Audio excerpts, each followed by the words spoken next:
everybody, Charles went to see Django Unchained. Check it out.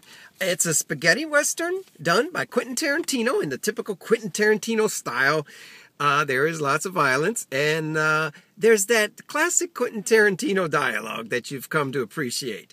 Anyway, the Quentin Meister's outdone himself with this one. This is an excellent film. It's got an all-star cast. Leonardo DiCaprio plays a despicably vile slave trader, slave owner, with a hospitable southern charm.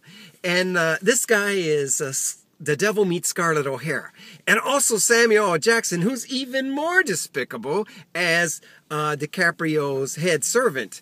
Yeah, this guy would sell his mother for a dime on a Sunday. It also has Christoph Waltz, who plays a bounty hunter, who's articulate and sarcastic, but with a little bit of sympathy. He's a little bit of a sympathetic soul. It has Kerry Washington in it as well, the beautiful Kerry Washington, and Jamie Foxx plays our hero.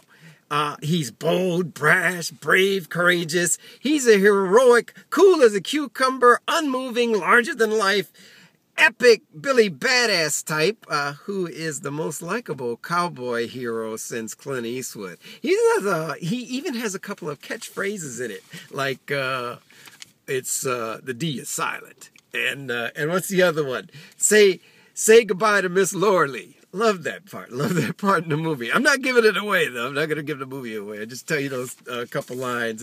Jamie Foxx, my nigga. It's he's got it going on in this one. He's excellent.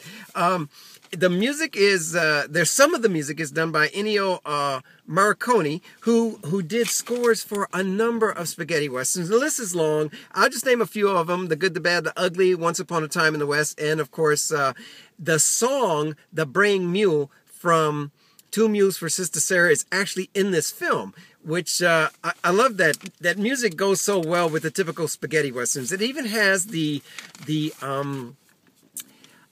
credits like the old spaghetti westerns, the Fistful of Dollars, Good, the Bad, and the Ugly, and those spaghetti westerns. It has credits similar to those. So it's done in the old spaghetti western style, which is nice, a nice throwback. It's set in the South 2 years before the Civil War. Django, a slave whose brutal history has, with his former slave owners, has brought him face to face with bounty hunter Dr. King Schultz, who is on the trail of the murderous Brittle brothers, who only Django can identify. So he enlists Django into his service. The movie's nonstop action, stellar dialogue. It's got an excellent plot and a great setting in the old slave-torn South.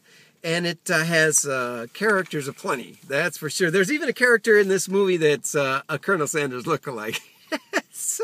It's pretty comical. This movie is more fun than Snakes in a Habit.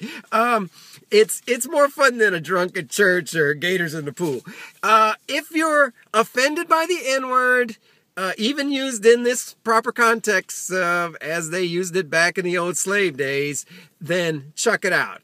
If you're looking for an entertaining film that depicts the violence and horror of the brutal slave-driven South, then check this one out, Django Unchained.